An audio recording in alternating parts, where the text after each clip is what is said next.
بسم اللہ الرحمن الرحیم، اللہم صلی علی محمد وآل محمد۔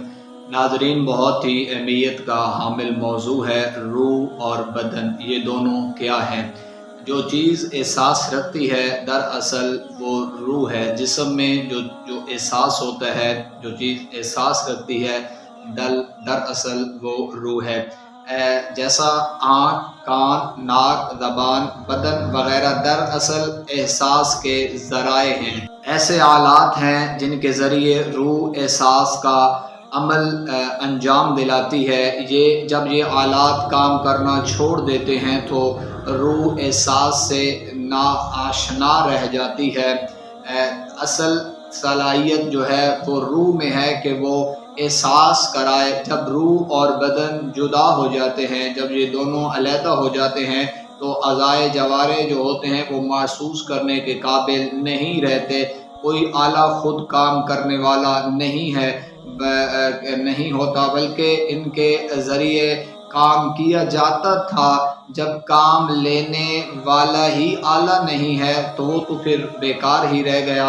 اگر گوشت کی بنی ہوئی یہ زبان روح کے بغیر بھی بولنے کی صلاحیت رکھتی تو پھر سب سے زیادہ جو بولنے والا ہوتا وہ گھوڑا اور گدھا ہوتا، کیونکہ انسان سے زیادہ ان کی لمبی زبان ہے تو وہ ان میں بولنے کی صلاحیت زیادہ ہوتی۔ لہٰذا یہ بات نہیں ہے کہ وہ زیادہ بڑی ہے تو وہ زیادہ بولنے کی صلاحیت رکھتی۔ ایک خاص چربی جیسے مادہ سے بنی ہوئی آنکھ میں روح سے قطعا نظر خود دینے کی صلاحیت موجود نہیں ہے۔ اسی طرح نرم اور نازک ہڈیوں سے بنے ہوئے ناک، کان سونگھنے یا سننے کے قابل خود سے نہیں ہوتے۔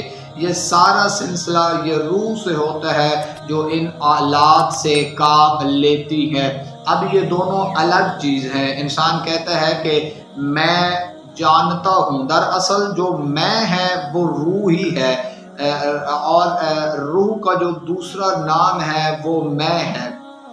ناظرین، کیسے بدن کچھ نہیں جانتا، مادی چیزیں میں جاننے کی صلاحیت نہیں ہوتی۔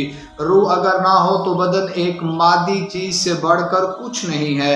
درخت کے پتے کچھ نہیں جانتے، ہاتھ کی انگلیاں کچھ نہیں جانتی، یہ سر سے پیر تک کچھ نہیں جانتے، بدن کچھ نہیں جانتا، تو پھر جانتا کون ہے؟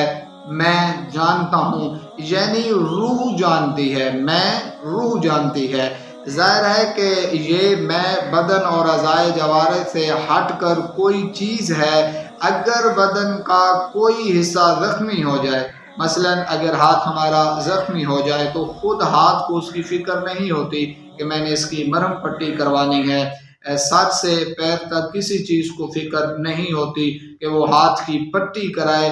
مجھے فکر ہوتی ہے۔ پس بدن سے ہٹ کر کوئی چیز ہے انسان میں جو بدن کو سنبھالے رہتی ہے اور استعمال کرتی ہے، ہم اس کو روح کا نام دیتے ہیں۔ تو یاد رکھیے گا کہ جسم کی خوراک علیحدہ ہے اور روح کی خوراک علیحدہ ہے۔ آنے والی ویڈیو میں بتایا جائے گا۔ مولا آپ سب کو سلامت رکھے۔